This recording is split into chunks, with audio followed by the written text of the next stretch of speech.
Bonsoir tout le monde, il est 20h30. Bonsoir le public. C'est notre dernier conseil municipal de l'année. On va finir en apothéose.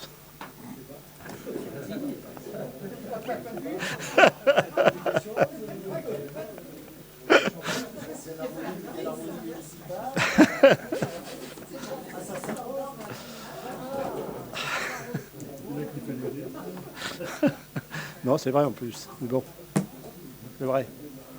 Bon, je vais faire appel. Bon, moi-même, Monsieur Bellhomme, je suis présent. Béatrice Bonvin. Présent. Jacques Gué. Présent. Armel Théron-Caplin. Présent. Ah oui. Denis Durand. Patricia Evenot. Présente.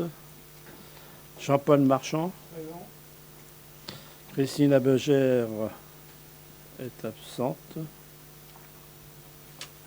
Elle n'a pas donné de pouvoir, Christine. Dominique Bonnet.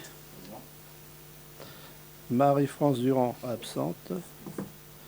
Jean-Joseph, il donne pouvoir, excusez, donne pouvoir à M. Marc Bedelot. Simone Bellet. Guy David, présent. Marc Bedelot, présent. Philippe Poissonnier. Sylvie Rouzet, présente. Éric Rouanel, présent.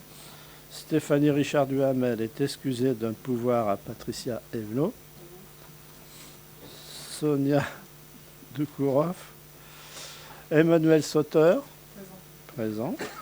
Cécile Combeau est excusée d'un pouvoir à Mme Armel Théron-Caplin.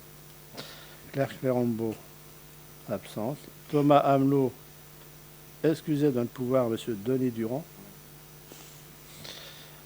Dalila Dorol n'est pas là, absente, à moins qu'elle arrive en retard, je ne sais pas. M. Bruno Estampe, présent. Roland Marre, présent. Isabelle Marchand, présente. Hélène Charrier, présente. Et Fabrice Puichard, présent. Secrétaire de séance. Qui est-ce qui veut être secrétaire de séance? Béatrice? Madame Béatrice Surtout qu'il a une belle broche en sapin. Bonvin Galas. Ok. Je voudrais, comment dire, à l'urbanisme, le 6.1, je veux demander à le reporter au prochain conseil. Pour la simple bonne raison, c'est qu'il n'y a pas le tableau de tarifs qui sont en annexe et ils n'ont pas été, comment dire, validés à la commission finances. Donc il m'a semblé ne pas le passer ce soir. Ça aurait été une grosse erreur. Donc si vous êtes d'accord, on le reporte le mois prochain.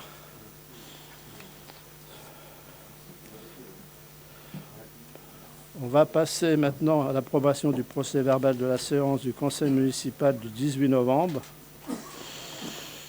Y a-t-il des questions? Non. Donc tout le monde est OK? On approuve? Merci. Point de décision dans le cadre des délégations de pouvoir consenties au maire par le conseil municipal. Alors vous avez le 2.1 arrêté permanent pris du 1er novembre au 30 novembre. Bon, il n'y a qu'un arrêté, hein, c'est un changement de véhicule taxi. Après, vous avez le 2.2 arrêté provisoire pris du 1er novembre au 30 novembre. Donc là, il y a tout un tableau. Est-ce que vous avez regardé? Vous avez... Il n'y a rien? C'est bon là-dessus? D'accord? Il n'y a pas de remarques? Maintenant, on va passer au point 3, finances. 3.1, quart des crédits de l'année N+1, rapporteur M. Jacques Gué. Bon, là, c'est tous les ans, hein, à chaque fois. Oui. Si Bonsoir, on veut, oui, ça si c'est. on veut que nos agents soient payés, il faut vraiment qu'on vote ce quart. Que tout fonctionne. Hein, c'est récurrent comme tous les ans. Bon, voilà. Voilà, on est là-dessus. Bon, alors, je vais quand même lire l'article L 1612-1 du Code général des collectivités territoriales dispose que dans le cas où le budget d'une collectivité territoriale n'a pas été adopté avant le 1er janvier de l'exercice auquel il s'applique, l'exécutif de la collectivité est en droit, jusqu'à l'adoption de ce budget, de mettre en recouvrement des recettes et d'engager, de liquider ou de mandater les dépenses de la section de fonctionnement dans la limite de celles inscrites au budget de l'année précédente.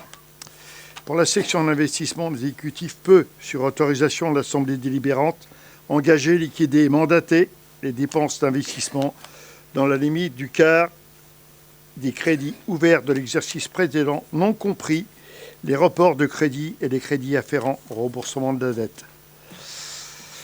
Alors, en immobilisation corporelle, le budget prévisionnel en 2024, il y en est pour 61 500, donc alors 25%, donc le quart des 61 000, 15 375 euros.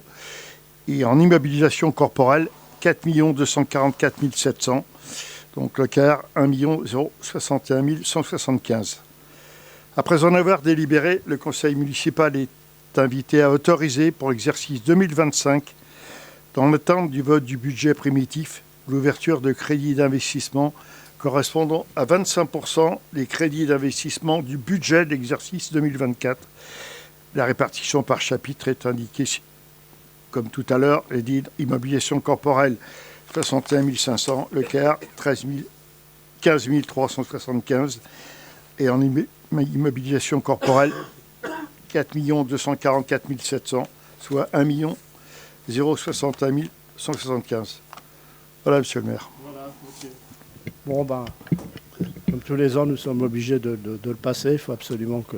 Voilà. Donc, est-ce que vous avez des questions à ce sujet? Non? C'est bon? On passe au vote. Donc, qui est contre? Qui s'abstient? Et qui est pour? L'ensemble du conseil, merci. Maintenant, on va passer aux ressources humaines. Alors, Armel, je crois que tu as prévu ton eau. Hein.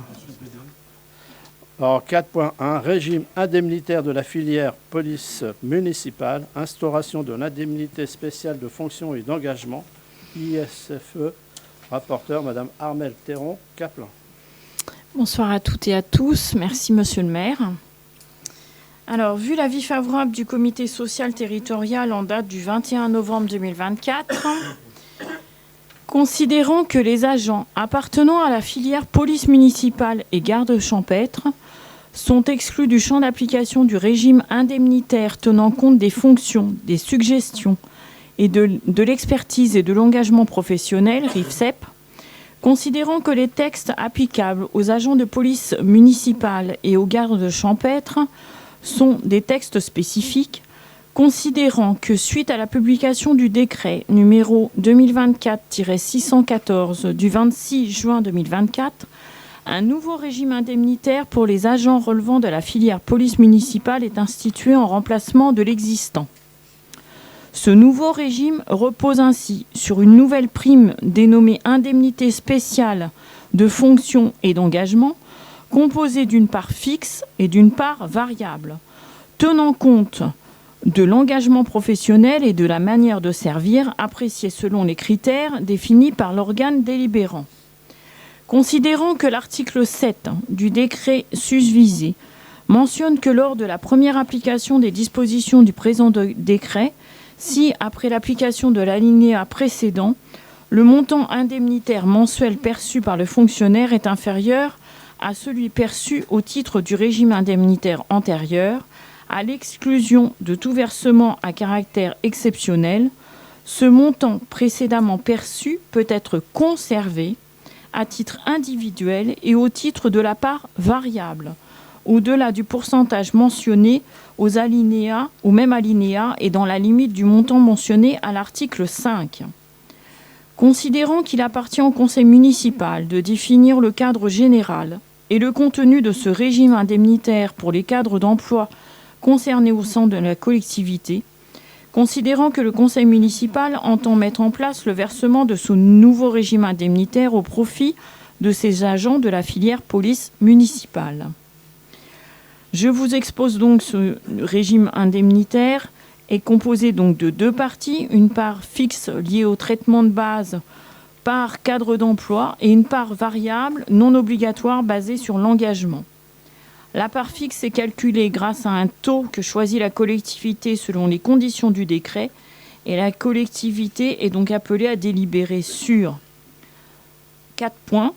Les taux qui seront appliqués par cadre d'emploi sur la partie fixe du régime indemnitaire, le taux à appliquer par les agents déjà en poste selon les conditions de la clause de sauvegarde et les critères de choix pour le versement de la part variable, les conditions de versement, de maintien et de suspension du nouveau régime indemnitaire. Donc, comme suit, les conditions applicables du régime du décret sont les suivants. Donc, si on reprend, c'est exactement ce que l'on vient de dire, c'est-à-dire les bénéficiaires dans la première partie. Ensuite, qu'est-ce que l'on a ? Ah mince, ça s'est retourné. Zut. Voilà.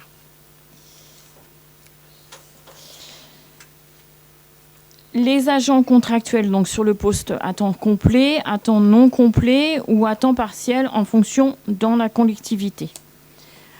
Donc on reprend en point 2 la partie fixe de l'indemnité spéciale d'engagement qui vous est exposée. Nous avons choisi pour notre collectivité en agent de police municipale 30% de taux maximum individuel. En sachant que ce taux, le taux retenu pour nos agents déjà en poste et détenant le grade de gardien brigadier, en fait le régime indemnitaire antérieur qui est actuel pour eux est supérieur au montant de donc ISFE, c'est ce que je vous expliquais, c'est l'indemnité. Le taux, il est de 0 à 29%. Donc nous avons choisi de rester, ce régime indemnitaire donc reste inférieur au taux de 30%. Ainsi, donc, le taux de 30% sera appliqué aux agents qui rempliront toutes ces conditions et nos agents remplissent les conditions. Nous n'avons que des agents de catégorie C puisque nous ne répondons pas à une strate dans notre collectivité au niveau des habitants qui nous permettent d'avoir des catégories B et des catégories A. Donc le tout est, comme je vous l'ai dit précédemment, à mettre en place au 1er janvier 2025. Ensuite, le point 3, donc, c'est l'instauration de la part variable de l'indemnité spéciale de fonction et d'engagement. Ça reprend les critères identiques au décret avec agent de police municipale pour un montant annuel individuel maximum en euros de 5 000 €.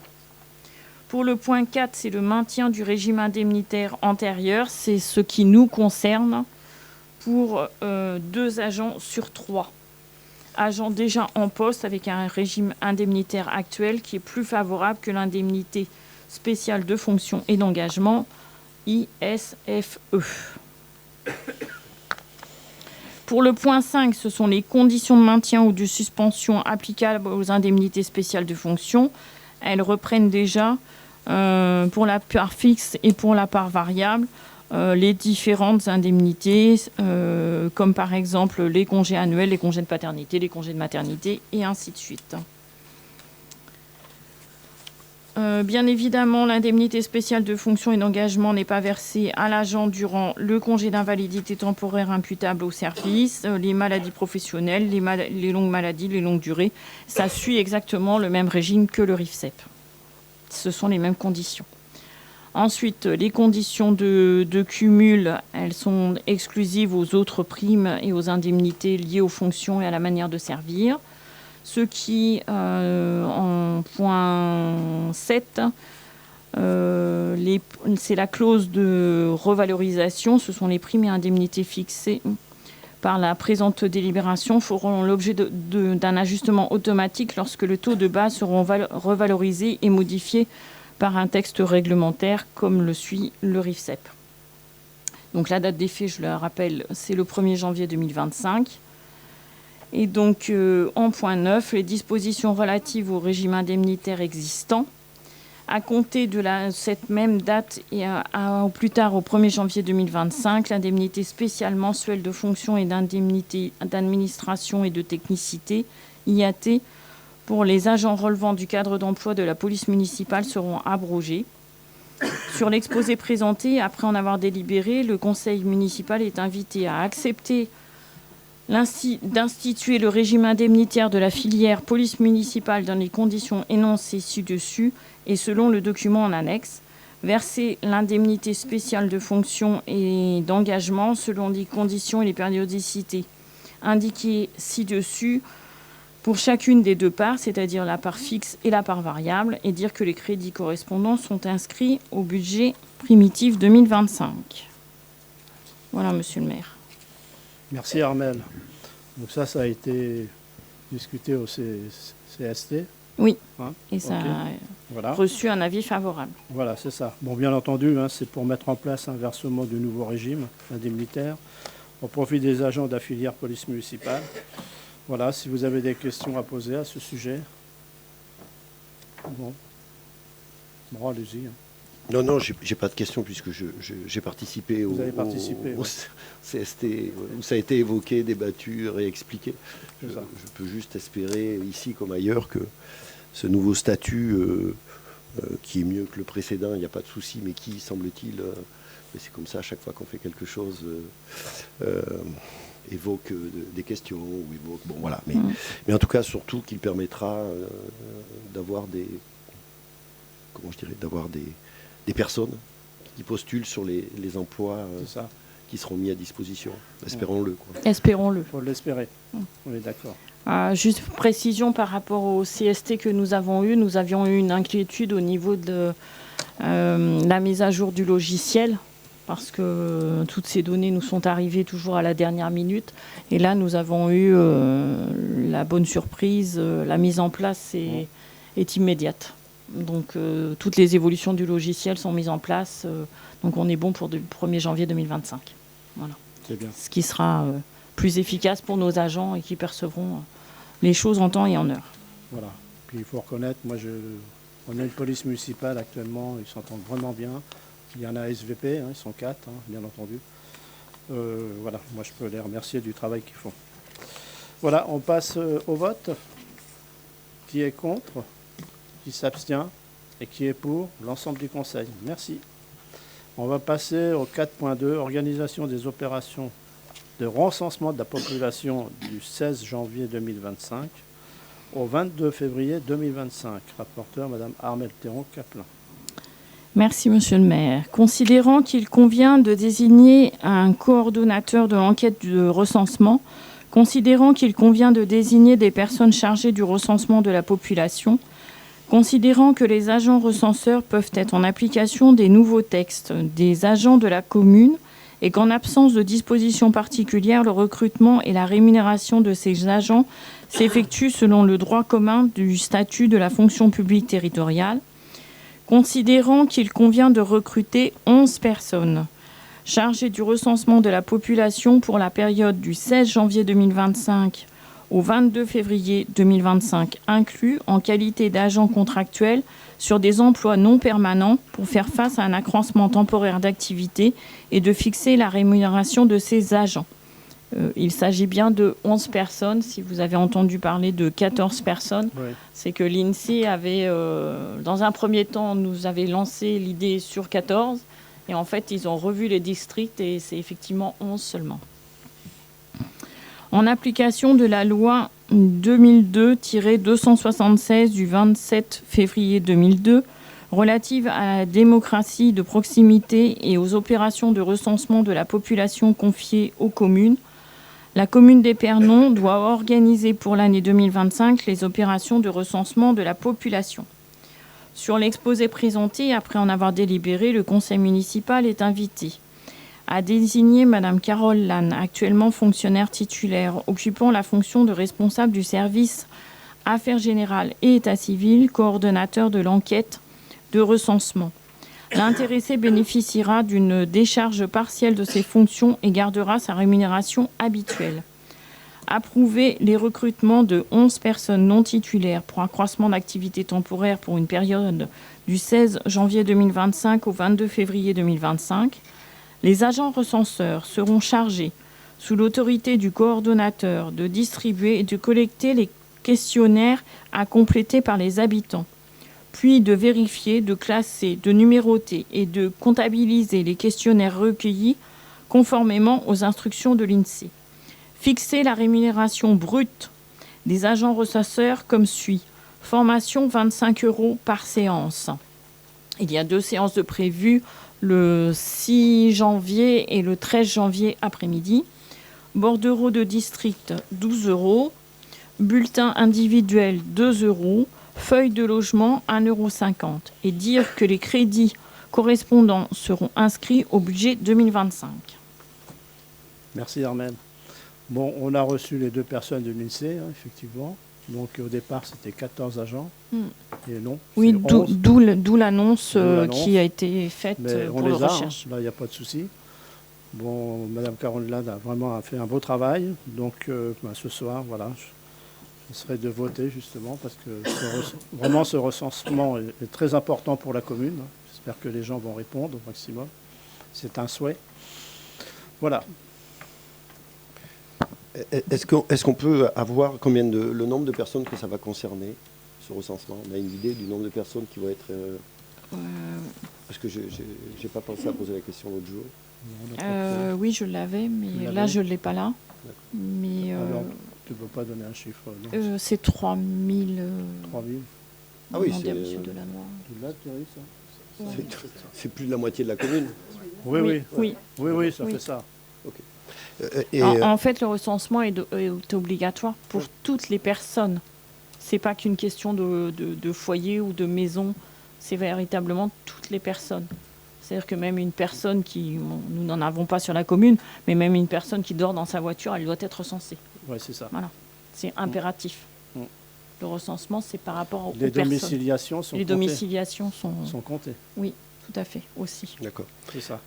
Et vous avez indiqué tout à l'heure les rémunérations. Est-ce qu'on a une idée de la globalité du montant que c'est susceptible de représenter ou pas sur le budget communal?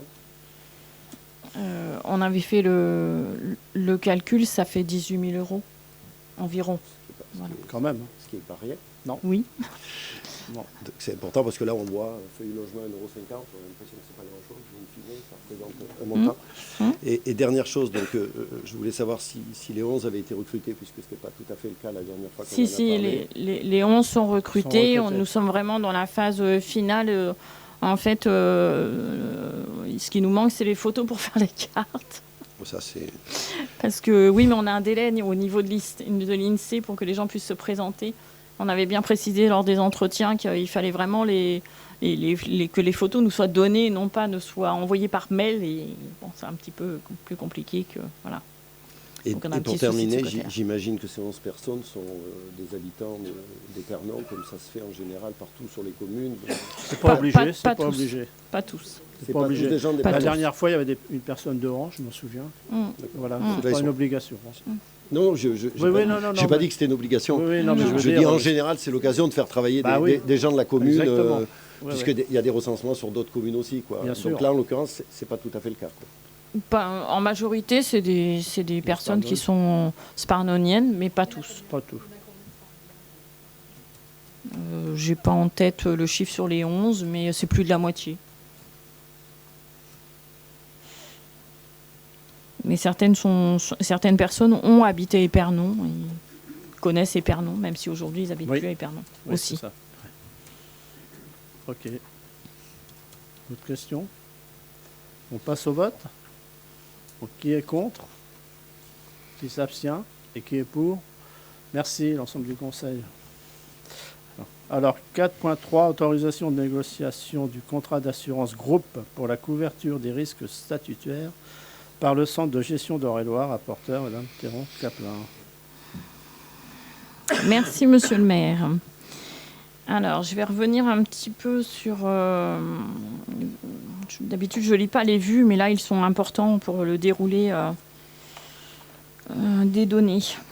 Vu la délibération du conseil d'administration du centre de gestion de la fonction publique territoriale d'Eure-et-Loir, numéro 2023-D-46 du 29 septembre 2023, autorisant le lancement d'une consultation pour la signature d'un nouveau contrat groupe à compter du 1er janvier 2025.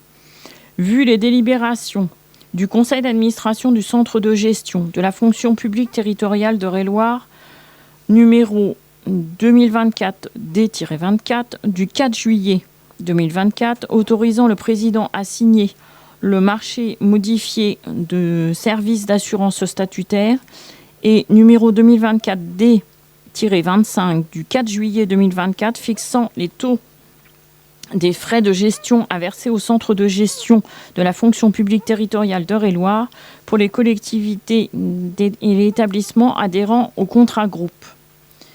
Considérant la possibilité pour la commune d'Épernon de pouvoir souscrire un contrat d'assurance statutaire garantissant les frais laissés à sa charge en vertu de l'application des textes régissant le statut de ses agents, considérant que le centre de gestion de la fonction publique territoriale d'Eure-et-Loir peut souscrire un tel contrat en mutualisant les risques pour le compte des communes et établissements publics qui lui donnent mandat pour le faire et en leur nom.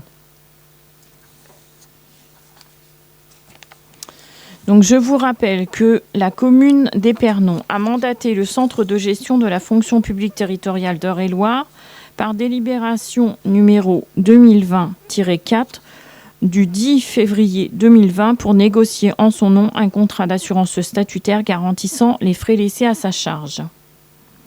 Et je vous expose que le centre de gestion de la fonction publique territoriale d'Eure-et-Loir a communiqué à la collectivité les résultats du marché attribué à la compagnie CNP Assurance pour le courtier Reliance, proposant les options suivantes.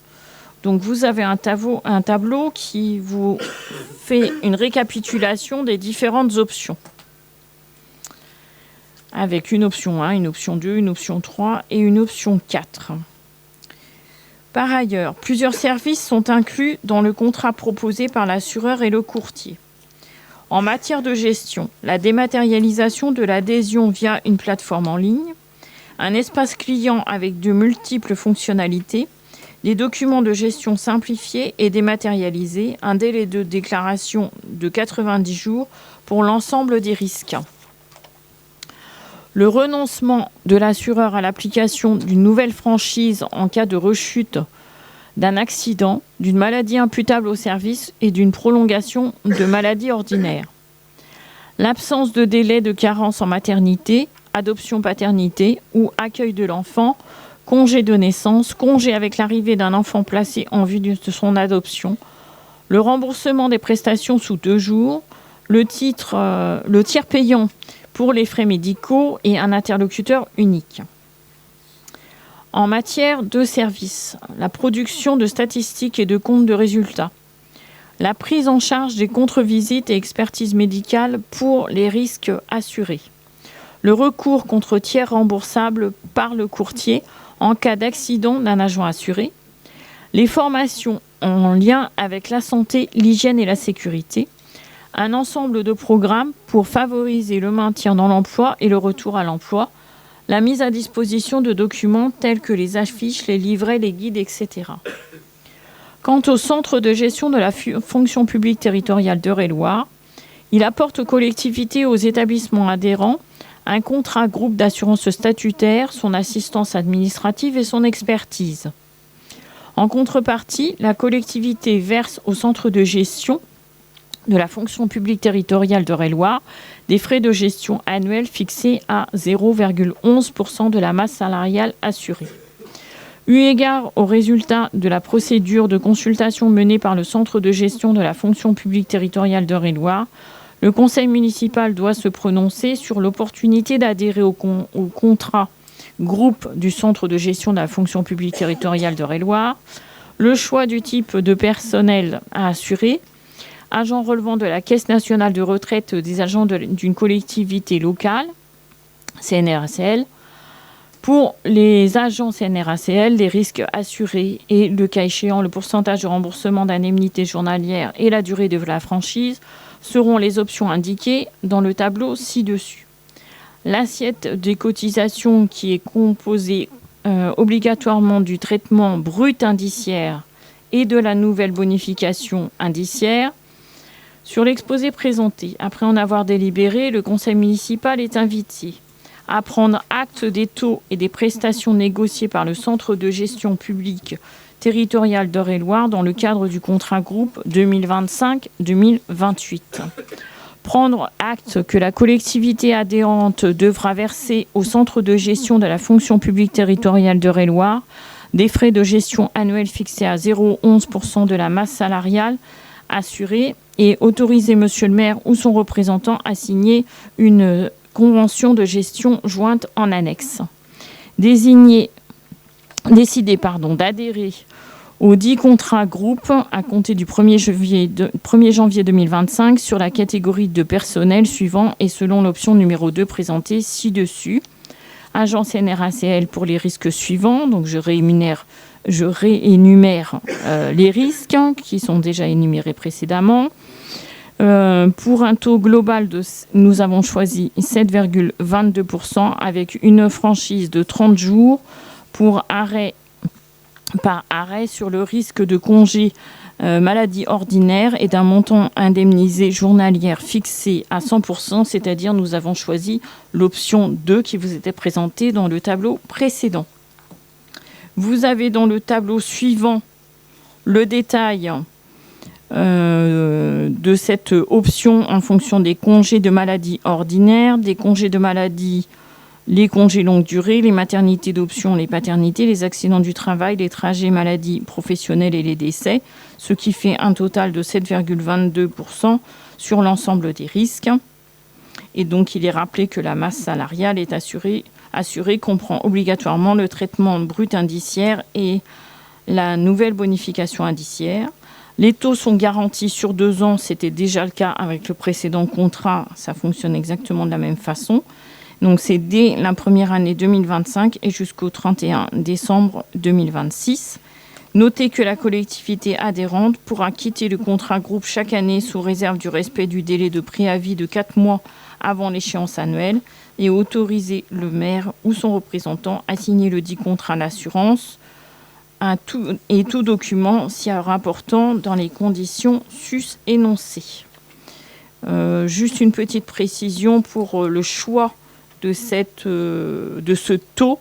Nous avions fait une étude par rapport à l'absentéisme et cette étude, je l'avais présentée au comité social territorial, au CST, et qui relevait que les absences inférieures à 15 jours représentaient un nombre d'agents de 16 agents et que donc le taux par rapport au nombre total d'agents était de 22,86% et que de 16 à 20 jours, ça ne représentait que 3%.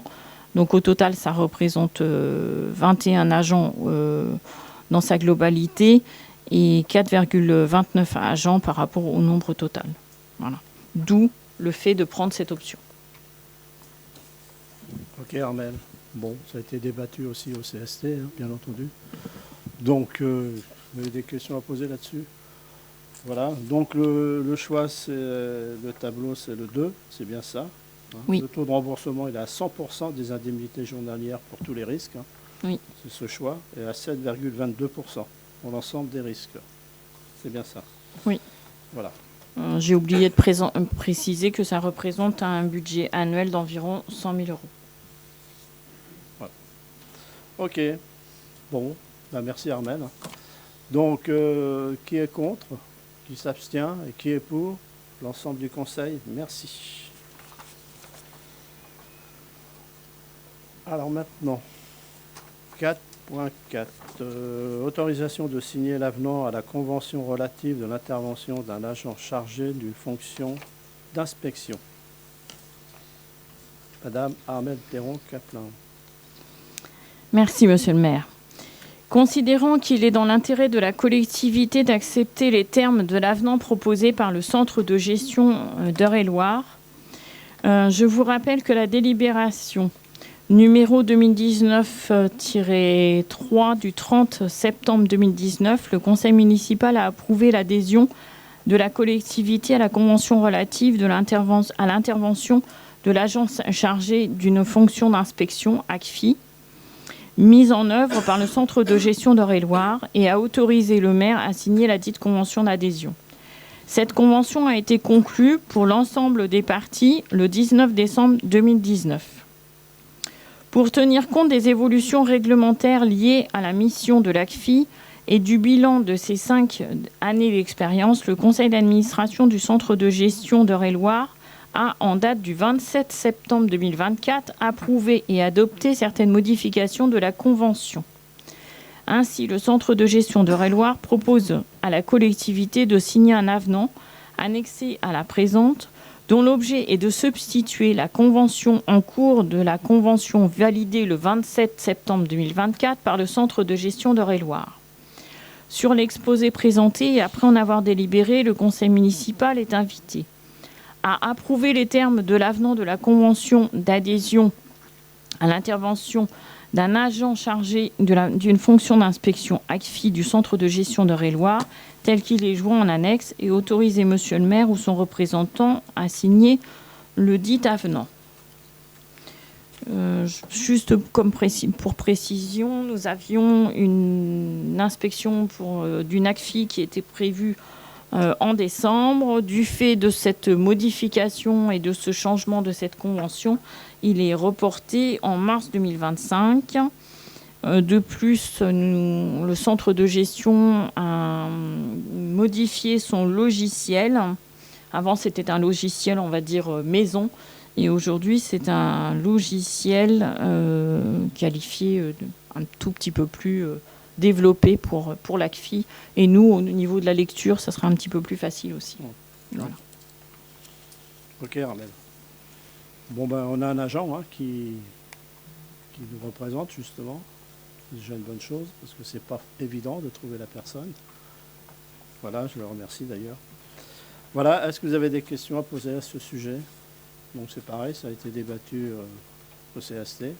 Voilà. Oui, ça a été présenté. Ça a été présenté. Voilà, on passe au vote. Qui est contre ? Qui s'abstient ? Et qui est pour ? L'ensemble du conseil, merci. Alors maintenant, on va passer au point 5.1, extinction de l'éclairage public. Rapporteur, M. Denis Durand. Bonsoir à toutes et à tous. Merci, monsieur le maire. Alors, considérant la nécessité de lutter contre la pollution lumineuse et les émissions de gaz à effet de serre, d'engager des actions volontaires en faveur des économies d'énergie et de la maîtrise de la demande d'électricité, considérant qu'à certaines heures d'éclairage public ne constitue pas une nécessité absolue, moi-même propose d'abroger la délibération du conseil municipal subventionné et propose qu'au cours du mois de janvier 2025, l'éclairage public soit interrompu quotidiennement de 0h15 à 4h15 du matin. L'allumage de l'éclairage public en fin de journée soit reporté d'une demi-heure par rapport aux informations des horloges astronomiques déclenchant les armoires électriques. L'extinction de l'éclairage public en début de journée soit avancée d'une demi-heure par rapport aux informations des horloges astronomiques déclenchant les armoires électriques. Sur l'exposé présenté et après avoir délibéré, le conseil municipal est invité à abroger la délibération numéro 2022-02 du conseil municipal du 12 décembre 2022, accepter l'interruption de l'éclairage public exposé précédemment, charger monsieur le maire de prendre des arrêtés précisant les modalités d'application de cette mesure et en particulier les lieux concernés et les horaires d'extinction. Juste à vous préciser que le décalage de plus ou moins 15 minutes matin et soir par rapport à l'éphéméride de l'horloge est déjà actuellement dans la programmation des horloges. Le gain est de 30 minutes et déjà actif. Donc ça représente en gain d'énergie 11,38%, en gain kilowattheure 36 675 et en gain 5 501 € à l'année. Voilà. C'est-à-dire Monsieur le maire. qu'en gain, on a 5 500, Ouais. 1 euro Par à an. l'année. Ouais. Voilà, bon, on recherche un peu, voilà, des petites recettes, quoi, quelque part. Ouais. Mais bon, je Voilà. pense que jusqu'à maintenant, comment dire, l'extinction, on n'a pas eu de gens n'ont Il n'y a pas... pas trop de Il n'y a pas problème. eu de remarques, hein, bien Non, au contraire. non. Je crois que les gens l'ont très bien compris. Hein. Ouais. Voilà. Donc on va dans ce sens-là. Voilà, monsieur le maire. Ouais. Voilà, Denis. Donc, des questions, Madame Marchand? Question. Ouais, moi j'ai une question, c'est que bon, c'est fermé 4h30 la nuit, donc c'est bien, c'est déjà bien. J'aurais aimé que ce soit beaucoup plus ambitieux, mais bon. Beaucoup plus ambitieux. Ah oui, oui, oui, je pense qu'il y a des villes qui ont des gares et qui sont beaucoup plus ambitieux. Mais surtout, quand c'est fermé la nuit, la lumière, on voit qu'il y a un lot de lumière au-dessus de la ville, quand même, Ah oui? qui vient, ah bah oui, on le voit bien, et à cause de la zone industrielle. Et je me dis, Bah, elle est fermée. alors c'est peut-être pas la responsabilité de la commune, mais je trouve qu'il y a quelque chose à faire au niveau de la communauté de La communes. communauté de communes. Parce que franchement, c'est une débauche de lumière que j'ai toujours pas compris. Alors déjà, ça fait déjà un bon moment que le Super U a déjà éteint ses lumières. Oui, Donc on voit plus le halo bleu, c'est déjà vrai. une bonne chose. Ouais. oui, oui. C'est vrai. Mais il y a encore beaucoup de boulot à faire et à mon avis, il y a des Bah, économies substantielles à faire. Les rues sont fermées. Hein. Hein? La zone industrielle, les rues sont fermées maintenant. Les rues? Non, Ouais. elles sont éteintes. Ouais, sont éteintes, oui. Ouais. Bah oui. Il y a des projecteurs, il y a tout ça, Après, des c'est- hangars c'est et les- tout, voilà. c'est Bon, les après, hangars. c'est au niveau de la sécurité, quoi. C'est le regard des usines et tout ça, hein, c'est soigné. Bah oui. Après, mais les rues sont fermées. Hein. On ferme maintenant. Hein. Les rues. Oui, oui, oui. Les lumières de rue dans la zone industrielle, c'est la compétence de qui? De la commune ou de la Comcom? C'est éteint, madame. Non, je dis, je repose ma question. C'est la commune, c'est la commune. C'est la commune. Oui, mais c'est éteint. C'est éteint, madame. Je peux vous dire qu'il y a un halo de lumière au-dessus de la... Mais c'est les usines. C'est pas peut-être les usines, mais il y a quand même Mais pas nous, on a beaucoup éteint. d'usines qui travaillent en 3-8. Hein. Il y en a quand Oui, même mais pas je suis tant que d'accord ça. avec vous, mais c'est éteint. Nous, c'est éteint. Après, les Ouais, mais les je pense qu'il y usines a quand sont même quelque allumées. chose à faire. Il faut bien qu'ils travaillent. Hein. Après. Voilà, monsieur le maire. Allez-y, madame. Parce qu'effectivement, là, j'abonde totalement dans ce que vient de dire Madame Marchand. Et c'est vrai que quand on regarde dans les cours des usines, quand on rentre par la zone industrielle, clairement, on se dit qu'ils pourraient eux-mêmes baisser l'intensité, puisqu'ils ne peuvent pas éteindre pour des zones de sécurité. Ils peuvent baisser l'intensité. On a le même problème au collège. Hein, je ne vais pas redire pour la 1001e fois qu'on attend toujours que le collège, on ne voit pas pourquoi il est allumé comme il est allumé une bonne partie de la soirée et très très tôt le matin, alors qu'il n'y a jamais personne, j'ai jamais vu personne passer dans le faisceau de lumière dans la cour du Il y a collège. la restauration, et les femmes de ménage, il y a tout ça le matin de bonne Pas à heure. 5h du matin, monsieur le maire. Ah, Pas ça. Ça, alors là, Si. Mais pas à 5h du matin, pas si tôt. Si, Pas si. si tôt. Et quoi qu'il en soit, et en fait, en général, est-ce qu'on peut vraiment travailler à baisser ce qui reste de lumière qu'on a dans nos rues, dont on a besoin, mais travailler vraiment à baisser l'intensité partout, parce qu'on est beaucoup trop éclairé par rapport à nos besoins. Donc là, on aura un gain aussi énorme, et on peut créer quelque chose d'assez linéaire entre les zones commerciales, les zones industrielles et la ville, pour avoir quelque chose d'un peu plus harmonieux aussi, parce que c'est vrai que quand on vient de la campagne, c'est assez impressionnant. Hein. Oui, mais non, mais c'est vrai, mais en même temps, bon, on pense aussi aux gens qui sortent de la gare, au niveau on de est pareil, sécurité, monsieur le quoi. maire, hein. Vous voyez? Ah, ben, c'est- On y travaille. Hein.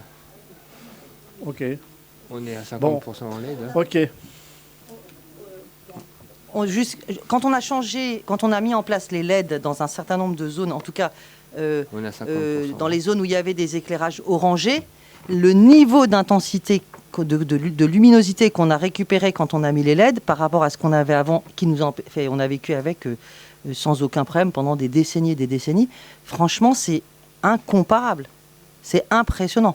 Au point que, pour nous qui avons vu la transition, les animaux étaient perturbés, puisqu'il y a plein de rongeurs, il y a plein d'animaux dans nos coins, étaient perturbés par cette vivacité de la lumière. Donc on pourrait travailler sur ce sujet. Oui, non, mais c'est vrai, mais là, on est comme ça. Mais je me souviens, il y a à peu près une dizaine d'années, s'il y avait une rue qui était éteinte, on était appelé dès le lendemain parce que pourquoi il n'y avait pas la lumière la nuit. Vous savez, le monde a changé, hein, parce que là, on cherche des économies et tout, mais je peux vous garantir, quand il y avait une rue qui était éteinte, on avait des appels. Oui, mais il n'y a pas de lumière. Vous voyez ce que je veux dire, Madame Charrier? Donc, on fait l'effort. Moi, j'entends ce que vous dites, il n'y a pas de souci. Voilà, on va voir, on est à 50% à l'aide, Denis. Voilà, c'est ça. Non, mais... Les communes, savez, si on regarde les communes, elles font tout cet effort indépendamment de la fermeture de la nuit, de baisser cette intensité, et on irait tous mieux, de toute façon. En plus, comme c'est une lumière très blanche, c'est des lumières qui sont fatigantes en réalité. Le LED, il y a une incidence aussi sur nos modes de vie. Baisser l'intensité, ça veut dire qu'il faut changer le matériel. Il y a des tas de systèmes qui existent. C'est un coût. Ce coût, il faut l'amortir au bout de 3-4 ans. Vous voyez ce que je veux dire? Oui, bien sûr, mais c'est un vrai sujet. Et on s'en sentirait mieux parce que clairement, il y a des rues, moi je les plains. Et par ailleurs, on gagnerait à long terme. De toute façon, on gagne. C'est pas des choses si compliquées quand vous discutez avec les communes alentours. Déjà, on a fait l'effort. Oui, bien sûr, bien sûr. Voilà. Mais on peut aller un cran plus loin.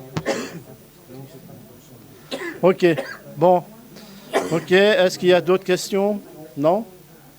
On va passer au vote. Qui est contre? Qui s'abstient? Et qui est pour? Merci, l'ensemble du Conseil. Adoption du règlement de voirie. Alors ça, je le retire. Hein. Ok. On verra ça, on le reporte le mois prochain, en janvier, prochain Conseil. Maintenant, on passe au 6.2, délibération rectificative d'erreur matérielle dans la délibération numéro 2020-05 du 14 septembre 2020, instaurer l'obligation de déclarer en mairie les divisions foncières en application de l'article L1011-5-2 du Code de l'urbanisme. Rapporteur, Mme Armelle Théron-Caplin. Merci, Monsieur le maire. Considérant qu'en présence d'une erreur matérielle sans conséquence sur le sens de la décision, le conseil municipal peut corriger une délibération en adoptant une délibération rectificative sans qu'il soit nécessaire de procéder préalablement au retrait de la délibération entachée d'une erreur matérielle. Considérant qu'à des fins de bonne tenue des registres des délibérations, il est nécessaire de procéder à la correction de cette erreur matérielle.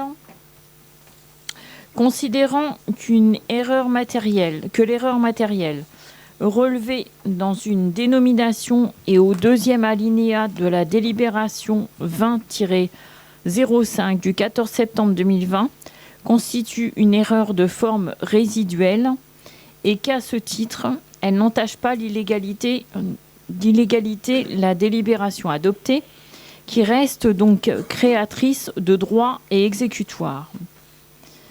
Je vous expose, suite à une erreur matérielle dans la rédaction de la délibération 2020-5 du 14 septembre 2020 dénommée instaurer l'obligation de déclarer en mairie les divisions foncières en application de l'article L111-5-2 du Code de l'urbanisme.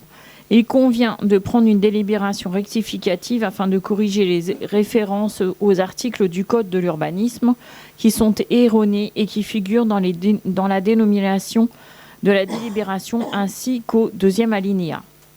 Sur l'exposé présenté et après en avoir délibéré, le conseil municipal est invité à approuver la rectification du numéro d'article figurant dans la dénomination de la délibération numéro 2020-5 en la remplaçant par instaurer l'obligation de déclarer en mairie des divisions foncières en application de l'article L115-3 du Code de l'urbanisme, approuver la rectification du numéro d'article figurant au premier alinéa de la délibération numéro 2020-5 en remplaçant celui-ci par vu les articles L115-3 et R421-23 du Code de l'urbanisme disposant que dans les parties de la commune nécessitant une protection particulière en raison de la qualité des sites, des milieux naturels et des paysages, le conseil municipal peut décider par délibération motivée de soumettre à l'intérieur des zones qu'il délimite de la déclaration préalable prévue par l'article L421-4 les divisions volontaires en propriété et en jouissance d'une propriété foncière par vente ou location simultanée ou successive qui ne sont pas soumises à un permis d'aménager. Voilà, monsieur le maire. Ok, Armel. Donc voilà, ça concerne une rectification d'erreurs matérielles, quoi. C'est ça. Donc, si vous avez des questions à poser à ce sujet, c'est un peu technique, hein. Oui. La première question, c'est est-ce que cette erreur a eu éventuellement des conséquences sur certaines décisions depuis 2020 et la deuxième, qui n'est pas une question, mais peut-être de façon beaucoup plus simple, au-delà des textes liés à une délibération, on a bien compris que c'était 2 articles qui convenaient de changer, numéro d'article, mais concrètement, ça va concerner quoi? Enfin, l'importance de cette modification au-delà des articles. C'est simplement une veille juridique et se mettre en accord avec les modifications du code. C'est simplement ça, et jusqu'à présent, il n'y a eu aucune incidence. Non. Mais il faut que l'on soit dans les cases par rapport au code. Voilà. D'où cette erreur matérielle, tout simplement. Ok. C'est bon? On passe au vote. Qui est contre? Qui s'abstient et qui est pour? L'ensemble du conseil, merci. Maintenant, on va passer, alors là c'est très technique, 6.3, enquête publique sur l'élaboration du zonage d'assainissement des eaux usées et pluviales d'Épernon. Rapporteur Armel Théron, 4 voix. Merci, monsieur le maire. Là. Il commence là. Considérant que le présent projet d'élaboration du zonage d'assainissement des eaux usées et pluviales de la commune d'Épernon a pour objet, pour la partie des eaux usées, de délimiter sur le territoire communal les eaux d'assainissement collectif et non collectif. Pour la partie eaux pluviales, de délimiter les secteurs où des mesures doivent être prises pour limiter l'imperméabilisation des sols et maîtriser le débit et l'écoulement des eaux, et les secteurs où il est nécessaire de prévoir des installations pour assurer la collecte, le stockage, le traitement des eaux pluviales et le ruissellement. Considérant que le zonage d'assainissement est élaboré en cohérence avec le plan local d'urbanisme intercommunal, PLUI, de la communauté de communes des Portes-Aureliennes d'Île-de-France, dont est membre la commune d'Épernon, considérant que la commune d'Épernon est peuplée de 601 habitants en 2020, en croissance 5601 habitants, en 2020, en croissance de 0,2% par an pour la période 2014-2020, considérant que le réseau est majoritairement séparatif, considérant que la commune dispose de 2 stations d'épuration, celle du bourg d'une capacité nominale de 12 000 équivalents habitants, qui présente une charge maximale en entrée de 11 613 équivalents habitants en 2022, et celle du Loureau d'une capacité nominale de 6 000 équivalents habitants pour une charge maximale d'entrée de 4 737 équivalents habitants en 2022, qu'elle dispose d'une capacité résiduelle suffisante en fonction du raccordement de nouvelles habitations.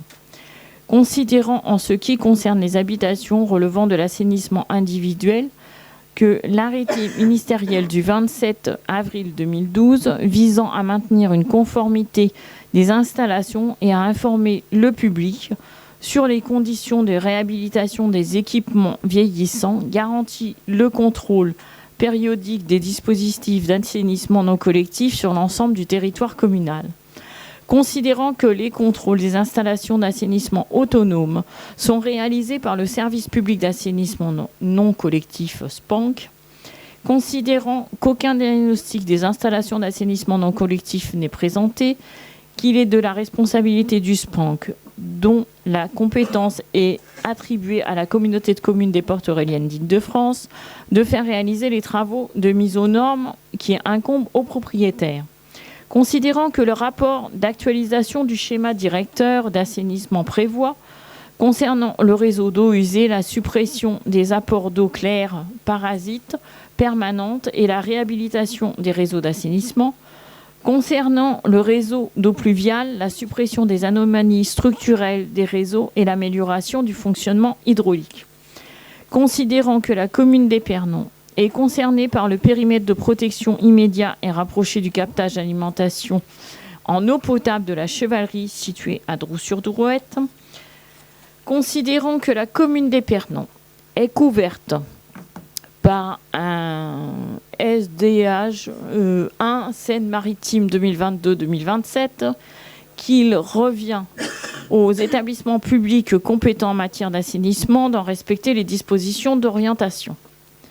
Concluant qu'au vu de l'ensemble des informations fournies par la personne publique responsable des éléments évoqués ci-dessus et des compétences disponibles, le zonage d'assainissement des eaux usées et pluviales d'Épernon 28 n'est pas susceptible d'avoir des incidences notables sur l'environnement et sur la santé humaine au sens de l'annexe 2 de la directive 2001-42-CE du 27 juin 2001 relative à l'évolution des incidences de certains plans et de programmes sur l'environnement. Considérant la nécessité de lancer une enquête publique relative à l'élaboration du zonage d'assainissement des eaux usées et pluviales d'Épernon, je vous indique qu'une enquête publique se déroulera du 24 février 2025 au 5 avril 2025 et se fera sous forme de la rédaction d'un arrêté du maire, d'une information dans la presse locale sur le lancement de la procédure 15 jours avant l'ouverture de celle-ci, de la mise à disposition en mairie d'un registre de remarques ou d'observations pourront être consignés, de la mise à disposition des documents sur le site de la commune portant connaissance de la mise à jour des schémas directeurs d'assainissement, SDA, de la tenue d'une réunion publique d'information, de la saisine du tribunal administratif d'Orléans pour la saisine d'un commissaire enquêteur, de la présentation à l'issue de l'enquête du rapport du commissaire enquêteur devant le conseil municipal pour délibération. Sur l'exposé présenté et après en avoir délibéré, le conseil municipal est invité à approuver le lancement de l'enquête publique relative à l'élaboration du schéma d'assainissement des eaux usées et pluviales d'Épernon, telle que décrite ci-dessus. Voilà, monsieur le maire. Merci, Armel. Donc, si j'ai bien compris, c'est une enquête, c'est ça, l'enquête publique qui va se dérouler le 24 février. Mais il me semble que la commune de Hanche et de Drou aussi doivent délibérer. Alors, la commune de Hanche et de Drou délibère actuellement. Voilà. Pour le même sujet. Le même sujet. Voilà. On peut, je ne sais pas, techniquement, de détail, est-ce que monsieur Delannoy veut intervenir ? Oui, bonsoir à tous. Excusez-moi, je vais essayer d'être bref et concis sans trop tousser. Toutes les communes sont soumises à l'obligation d'avoir un schéma directeur d'assainissement, ce qu'il n'y avait pas à Épernon. Ce qui fait que par défaut, toutes les zones d'Épernon, pour l'assainissement des eaux usées, j'entends, étaient considérées comme un assainissement collectif. L'étude qui a été menée par le cabinet a édité 2 plans de zonage. Le premier sur les eaux usées, que vous voyez à l'écran. Pour faire simple, tout ce qui est en rose, rouge, ça reste de l'assainissement collectif. Et il y a quelques zones en blanc, comme cette propriété de la rue de Savonnières ou celle de l'arrière de la rue de Savonnières, qui sont en assainissement non collectif. L'enquête publique va aussi permettre aux gens d'avoir connaissance de ce plan et de porter réclamation, si réclamation il y a, parce qu'il peut y avoir des zones en assainissement non collectif isolées en îlots, compte tenu des impossibilités techniques de se raccorder au réseau d'assainissement collectif. Donc, globalement, à Épernon, il y a peu de cas. Ceux qui étaient connus ont été identifiés, mais l'enquête publique sert aussi à ça. Et au-delà de l'assainissement de l'eau usée, on parle aussi de l'assainissement, du zonage d'eau pluviale qui identifie sur la commune, bien sûr, le réseau hydrographique qu'on connaît tous avec la Guéville, la Drouette et la Guelle, mais aussi les zones de ruissellement identifiées, donc tout le bassin d'Oudreville et le plateau agricole d'Oudreville, vers le ruisseau d'Oudreville avec les talwegs connus, et puis le plateau de la Diane avec les talwegs connus aussi sur la rue Normande, route de Boulard. Voilà. Accompagné de ces plans de zonage, il y a aussi vous imaginez bien, un rapport de zonage d'assainissement, pour faire bref, qui fait état de ce qui a été dit tout à l'heure, c'est-à-dire les efforts à focaliser sur le réseau d'assainissement d'eau usée collective qui est de compétence du CIEPAR, notamment dans la recherche des eaux claires parasites, et l'identification des zones de ruissellement pour d'éventuels ouvrages de stockage pour les eaux pluviales. Donc il y a 95 pages de rapports qui seront annexés au plan que vous pourrez consulter dans le cadre de l'enquête publique. Merci, Monsieur Delannoy, pour ces explications. Dans le 24 février. Voilà, c'est ça. OK. Comment ça se fait qu'il n'y avait pas de schéma sur Épernon ? Il n'y avait pas de schéma sur Épernon parce que tout le monde considérait qu'il n'y avait que de l'assainissement collectif. Étant donné que Drou n'avait pas de schéma non plus et que Hanche arrivait à terme de son schéma, parce que les schémas ont une durée de validité de 10 ans. On a refait une consultation commune avec les trois communes, les trois collectivités, pour mener à bien une réflexion globale sur le ruissellement des trois territoires qui sont contigus, quoi. Et de l'assainissement d'eau usée, parce que les trois communes font partie du CIEPAR. OK. Des choses à dire, non ? OK. Bon. On passe au vote. Qui est contre ? Qui s'abstient ? Et qui est pour ? L'ensemble du Conseil. Merci. Alors après, Armel, je peux dire 2-3 mots sur le rapport social unique.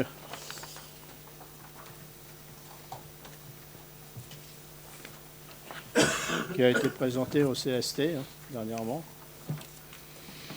Oui, monsieur le maire, le dernier rapport unique pour l'année 2023, il faut toujours faire une petite gymnastique. Nous l'avons présenté donc au dernier CST. Alors, qu'est-ce que c'est qu'un rapport unique ? Je fais juste un petit bref rappel. En fait, le rapport unique, ça expose les grandes lignes de la collectivité. Ça permet de présenter les moyens budgétaires en personnel. Ça permet de faire le bilan du recrutement, des avancements, des actions de formation, des demandes de travail à temps partiel, mais aussi les conditions pour que la collectivité respecte ses obligations en matière de droit syndical.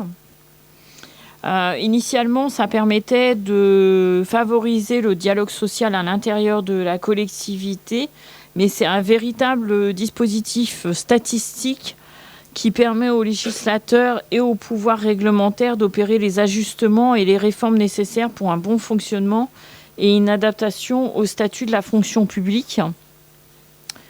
Les données du rapport social unique, elles contribuent également à une meilleure répartition de l'emploi local. Elles sont utilisées par les centres de gestion, notamment pour affiner le nombre de postes à pourvoir par concours et mettre en place les politiques de gestion prévisionnelle des effectifs, emploi et compétences, c'est-à-dire les GPEC. Donc voilà, c'est une globalité sur tout ça. Donc je vais essayer d'être synthétique, en sachant que c'est déjà une synthèse. Je vais essayer surtout de ne pas perdre trop l'auditoire. Je vais essayer de synthétiser la synthèse. Donc notre collectivité a pour effectif 73 agents. Alors toujours le même mécanisme. Nous sommes en 2023 et donc les données s'arrêtent au 31 décembre 2023. Nous avons 82% de fonctionnaires, 3% de contractuels non permanents et 15% de contractuels permanents. Nous avons 5 contractuels permanents en CDI et un agent en emploi fonctionnel, dans la collectivité. Les 12 contractuels non permanents recrutés il y a 3 saisonniers et 9 occasionnels. Nous avons en personnel temporaire intervenu en 2023 ces 2 agents du centre de gestion. Voilà. Dans les caractéristiques des agents permanents, vous avez un tableau récapitulatif par filière. Donc les différentes filières sont à retracer en administratif, technique, culturel, sportive, médico-social, police et animation entre les titulaires et les contractuels. La répartition se fait de la façon suivante. Vous avez 9% de catégorie A, 31% de catégorie B et 60% de catégorie C. Vous avez une répartition homme-femme qui est quasiment, parce qu'elle fait 48-52 pour les fonctionnaires, 56-44 pour les contractuels, donc pour un ensemble de 50-50. Voilà. Les principaux cadres d'emploi sont les agents techniques, les assistants d'enseignement artistique, les adjoints administratifs, les rédacteurs, les ATSEM et les agents de maîtrise. Ensuite, vous avez le temps de travail des agents permanents qui se répartit à 91% pour les fonctionnaires et 37% pour les contractuels à temps complet et 9% pour les fonctionnaires et 63% pour les temps non complets. Les répartitions des agents à temps plein ou à temps partiel, nous n'avons quasiment que des temps pleins puisqu'on est à 98% pour les fonctionnaires et 100% pour les contractuels. Les 2 filières qui sont concernées pour les agents par le temps non complet sont les filières culturelles et techniques. La pyramide des âges vous est présentée en statistique sur la partie gauche et en pyramidale sur la partie droite avec une répartition homme-femme de 26 à 19%, de 20 à 24% et de 4 à 7%. Les équivalents temps plein rémunérés sont de 63,63 agents en équivalent temps plein rémunéré pour l'année 2023, avec une répartition de cadres à 6,3 à 15,20 en catégorie B et en catégorie C 42,10. 2 agents sont en disponibilité et 2 agents en détachement. Dans la partie suivante, vous avez les mouvements en 2023, 4 arrivées d'agents permanents et 7 départs. Vous avez la répartition entre les agents permanents rémunérés, 72 au 31-12-2022 et 69 au 31-12-2023. Dans la partie droite, vous avez les principales causes de départ des agents. 3,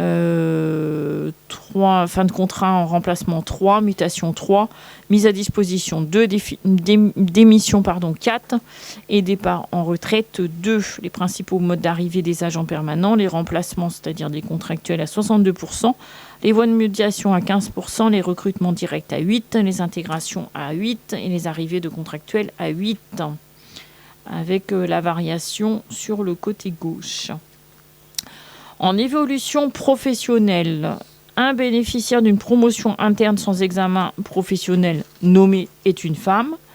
Un lauréat d'un concours d'agent fonctionnaire dans la collectivité nommé est une femme. 2 lauréats d'un examen professionnel, une femme et un homme.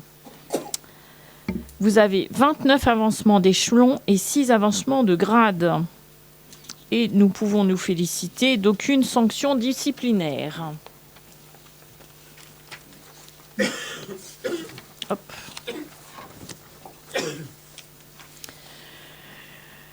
Pour la partie suivante, vous avez le budget et la rémunération, en sachant que les charges de personnel représentent 37,99% des dépenses de fonctionnement, avec le budget de fonctionnement pour un montant global de 9 120 681 €, les charges de personnel pour 3 464 500 €, soit 37,99% des dépenses de fonctionnement.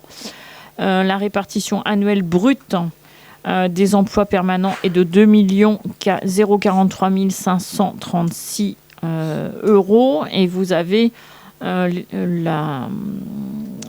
les différents types de rémunération, en sachant qu'entre 2023 et 2024, vous allez avoir une évolution, une différenciation de ce type parce qu'entre le changement de logiciel que nous avons effectué entre Berger-Levroux et Civil, la présentation n'est pas la même.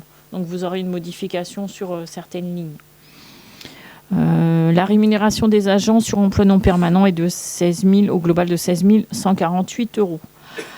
Nous avons une collectivité qui représente peu d'agents pour certaines fonctions, d'où le petit S de secret statistique qui est appliqué au tableau qui est ci-dessous et qui permet de vous informer de la rémunération moyenne par équivalent temps plein rémunéré des agents permanents. Lorsque vous n'avez qu'un seul agent, ça donnerait tout simplement sa rémunération, d'où le secret statistique que vous pouvez voir dans le tableau qui vous est fourni. La part des primes et indemnités sur les rémunérations annuelles brutes pour l'ensemble des agents permanents est de 18,66%. Elle se répartit de façon suivante. Les fonctionnaires 19,08, les contractuels sur emploi permanent 15,97 et sur l'ensemble donc 18,66. Un rappel, le RIFSEP a été mis en place pour les fonctionnaires et pour les contractuels ainsi que le CIA. Les primes ne sont pas maintenues en cas de congé de maladie ordinaire. 1120,96 heures supplémentaires réalisées et rémunérées en 2023. Aucune heure complémentaire réalisée et rémunérée en 2023. Et la collectivité est en auto-assurance avec convention de gestion avec Pôle emploi pour l'assurance chômage de ses agents contractuels. Vous avez donc sur le tableau suivant l'IFSE et le CIA selon les catégories et le genre. Et vous avez les petits S qui sont toujours avec le secret statistique dans le tableau.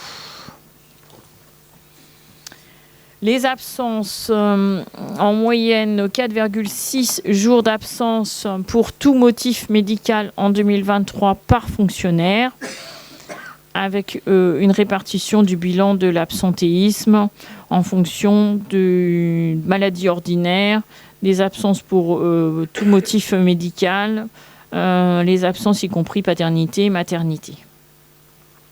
Aucune journée de congé supplémentaire accordée au-delà des congés légaux. 90,9% des agents permanents ayant été absents ont eu au moins un jour de carence prélevé et la collectivité adhère à un contrat d'assurance groupe pour la gestion de risques maladie.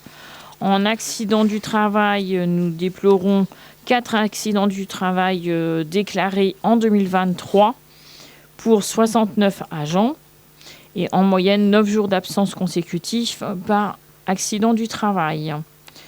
En handicap, seules les collectivités de plus de 20 agents équivalents temps plein sont soumis à l'obligation d'emploi de travailleurs handicapés à hauteur de 6% des effectifs, 4 travailleurs handicapés employés sur emploi permanent et aucun travailleur handicapé recruté sur emploi non permanent. On a 3 travailleurs handicapés fonctionnaires, 1 travailleur handicapé en catégorie A et 3 en catégorie C.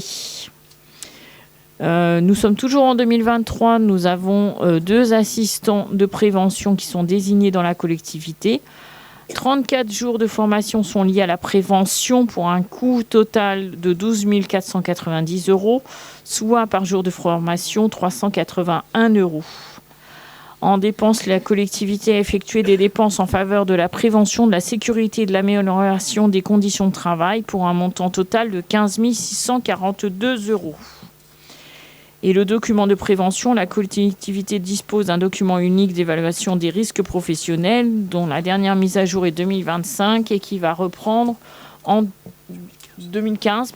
Et le lapsus est révélateur parce qu'en fait, il va reprendre en 2025 le DUERP. D'où mon lapsus révélateur qui va être un gros travail pour 2025.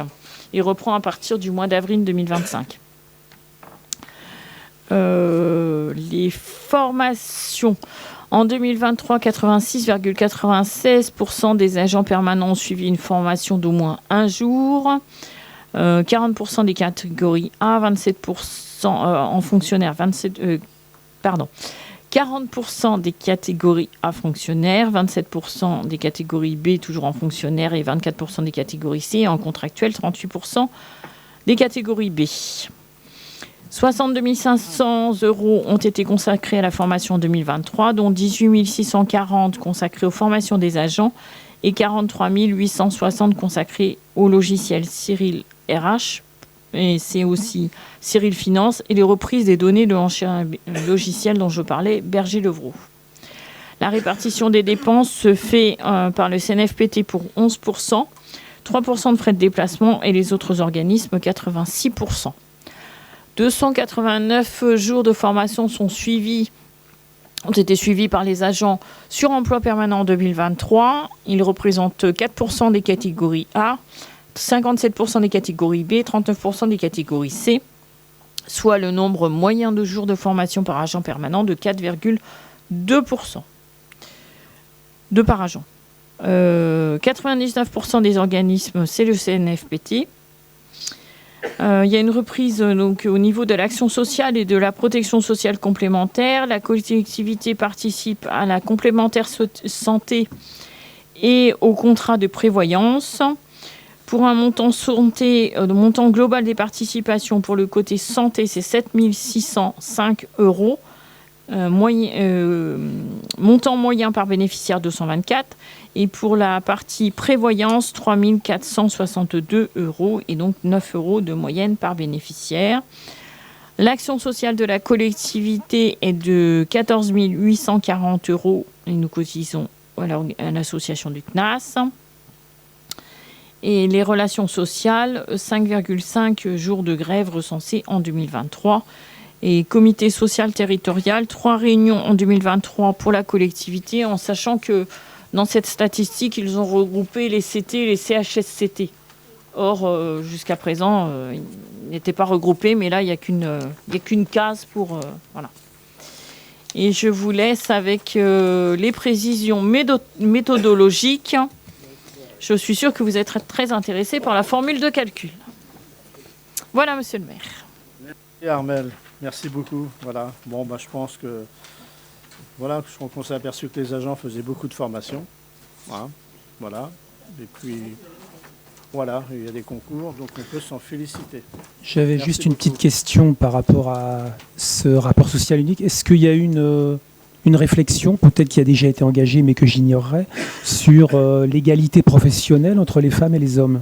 Parce que souvent, les femmes accusent des retards de carrière et sont le plus souvent exposées au temps partiel. Ce sont souvent elles qui sont contractuelles. Est-ce que une réflexion égalité professionnelle homme-femme existe ou a été entamée ou est en projet ? Voilà. Vas-y. Pour l'instant, nous avons mené une forme d'égalité homme-femme dans le sens où nous donnons toutes les chances à tous nos agents, qu'ils soient contractuels ou fonctionnaires. Donc, mais c'est vrai que jusqu'à présent, il y a eu tellement de gros dossiers à faire que ce dossier-là est aussi effectivement un gros dossier, mais il demande un temps. Voilà. Comment vous dire ?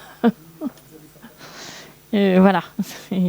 Mais il est vrai que je pense que ce rapport social et unique vous permet de globaliser des statistiques qui rendent notre collectivité avec la répartition par genre et par statut. Vraiment, on est à 48. Au niveau homme-femme, on a vraiment une bonne répartition et donc ils ont toutes les chances pour pouvoir accentuer cette répartition. Voilà. Patricia Huneau, adjoint social et au logement. Sur la synthèse du rapport social, pour moi, peut-être je me trompe sur l'année, mais en 2023, nous avons eu 2 décès d'agents en activité. Est-ce que c'était en 2023 ou 2024 ? Mais ils ne sont pas dans la synthèse du rapport. Non, parce qu'ils n'ont pas été demandés par tout simplement la plateforme. D'accord, très bien. En fait, le rapport social unique, il est mis en place par la plateforme du centre de gestion. Et en fait, on répond à un logiciel, en fait, à une application. Et donc, on rentre des données. Et c'est pour ça que je l'ai précisé en CST, il y a peut-être 1 ou 2 petites coquilles, parce qu'en plus, on a changé de logiciel en cours de route. Et donc, en fait, le rapport social unique, tous les mois, on fait une DSN suite aux fiches de paye. Et c'est cette DSN qui incrémente le rapport social unique. Or, il se peut qu'il y ait une ou deux données qui n'aient pas été transmises entre les transmissions du berger Levroux à Cyril. Donc, il y a peut-être une ou deux coquilles, mais on ne peut pas retravailler l'application, en fait. Voilà. Et d'ailleurs, dans d'autres collectivités, il n'y a pas ce sujet. Non, mais ce n'était pas une coquille, c'était simplement pas les oublier voilà. dans la synthèse qu'ils étaient encore présents c'est pas demandé, dans le masse salariale. Oh, c'est bien, d'accord. Et l'année d'avant non plus, on avait eu, mais c'était pas non plus dans la synthèse. Merci. Oui, si je peux juste en complément de ce qu'a dit notre collègue Roland, préciser que peut-être à la différence du privé dans le public, les différences sont moindres puisque le statut, les grades, etc., sur un emploi identique fait qu'il y a un salaire identique. Ce qui par contre ne gomme pas la question effectivement des temps partiels, des urgences, des maladies enfants qui sont plus ou qui seraient plus de la spécialité des épouses, enfin des mamans que des papas, même si les choses ont évolué. Donc c'est vrai que c'est une question importante, mais difficile, qui fait l'actualité d'ailleurs aujourd'hui sur le plan national, mais qui a du mal à déboucher au-delà du contexte national sur réellement un texte tout à fait clair. Par contre, peut-être que la suggestion que j'aurais envie de vous faire, qui serait un travail supplémentaire dans le travail supplémentaire que vous avez à faire, serait peut-être juste au niveau de la mairie, une enquête peut-être un peu interne pour savoir ce qu'elles pensent de cette question-là et si elles auraient des éléments à faire remonter, des questionnements à faire remonter qui permettraient peut-être dans le cadre de la gestion sociale, entre guillemets, du personnel, à faire évoluer des choses qui ne soient pas complètement délirantes, mais des fois on s'aperçoit qu'il y a des choses très, très simples qui permettent de régler, sans parler d'augmentation de salaire ou autre, mais qui permettent de régler des situations compliquées. C'est une suggestion. Je pense que d'une certaine façon, dans ces suggestions-là, on y a répondu avec le règlement du temps de travail, parce que ça permettait une certaine flexibilité pour certains agents, plutôt que de travailler à 80%, par exemple. Parce que malheureusement, quand vous travaillez à 80%, quoi qu'il arrive, il n'y a pas un petit lutin qui fait vos 20%. Donc en fait, vous travaillez à 80%, mais à 100%. Donc certaines qui étaient avec la possibilité d'avoir ce 80% ailleurs sont venues chez nous avec un 100% et font une flexibilité avec leur temps de travail. Ça fait partie d'un début d'évolution. Mais il faut aussi le gérer en interne et ça n'a pas forcément un coût, hein, mais c'est globalement, c'est vrai, ça fait partie des questions. Voilà. D'autant plus qu'on voit le pourcentage d'hommes et de femmes. Dans la mairie, on est quasiment à 50-50. Voilà, tout à fait. 1 ou 2% près. Ouais. Et donc, on voit bien que la question est aussi importante pour l'un que pour l'autre. Exactement.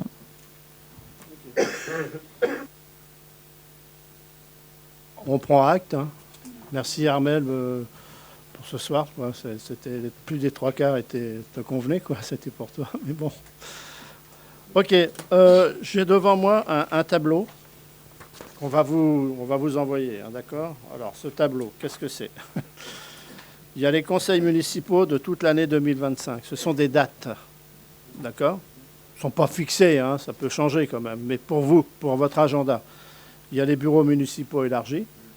Il y a les bureaux municipaux, il y a les dates. Les commissions finances, on a mis des dates, mais je répète, hein, ça peut bouger, on saura avertir bien avant. Il y avait les commissions urbains travaux, voilà. Donc tout ça, on va vous l'envoyer. Hein, et puis c'est pour vous, hein, pour déjà, voilà, au niveau de l'agenda, vous calez là-dessus. Mais je le répète, c'est pas tout à fait fixé, hein, ça peut bouger. OK? Voilà. Est-ce qu'il y a des observations, sinon des choses... J'avais une question. En début d'année, on avait eu un débat concernant le compostage collectif. Dans le cadre de la nouvelle loi, il y a individuel, il y a collectif. L'individuel, c'est quelque chose qui fonctionne mieux. Et le collectif, on avait pu voir ici comme ailleurs que c'était dit, ça paraissait compliqué, ou en tout cas, c'était plus long à mettre en place ce système collectif. Je voulais juste savoir si notre collègue Denis Durand pouvait nous dire si cette question qui était en débat et en réflexion avait évolué. Non, parce que nous avons reçu Je pense que nous l'avons tous reçu, le petit magazine du Sitcom dont nous sommes membres. Et il y a un excellent article sur le compostage partagé sur la ville de Cernay. Je me suis dit qu'à partir du moment où il y avait des communes, ou en tout cas des secteurs où il y avait des expériences qui étaient faites, ça me paraissait intéressant, puisque le collectif était fait alors, avec l'aide d'une association et surtout sur un choix d'emplacement qui était pour eux les jardins. Il me semble qu'on a des jardins aussi. Peut-être que c'était l'occasion de faire évoluer cette question-là avec un syndicat dont nous sommes membres et qui semble avoir de l'expérience auprès d'autres communes pour travailler tout ça, ce qui permettrait au moins peut-être de poser un premier lieu collectif à charge à nous de mobiliser les gens pour qu'ils y aillent après. Mais voilà, je me suis dit que si ça se faisait ailleurs, ça pouvait se faire ici dans le même cadre.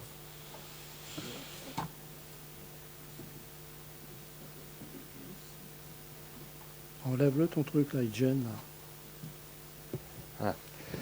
Je vais te répondre là-dessus, Bruno. Nous avons rendez-vous le 14 janvier avec le SICTOM pour parler de ça, justement. Voilà. Ça fait partie du sujet. Ouais, ça fait partie du sujet. Et puis on a une réunion le jeudi. Au SICTOM aussi, on va parler de ce sujet-là aussi en même temps. Voilà.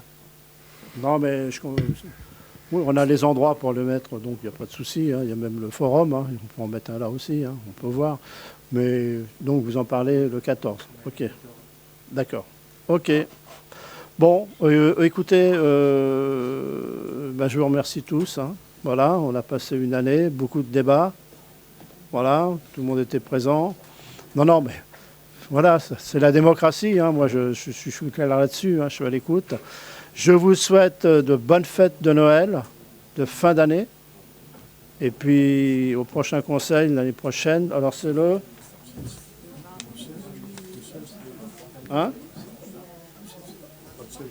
Le 16 janvier. Le 16 janvier, c'est ça. Ok, bon, puis je souhaite de bonnes fêtes de Noël au public aussi, en face. Profitez bien. C'est le 20 ? Alors qu'est-ce que tu me racontes, Jacques ? Oui, le 20 janvier.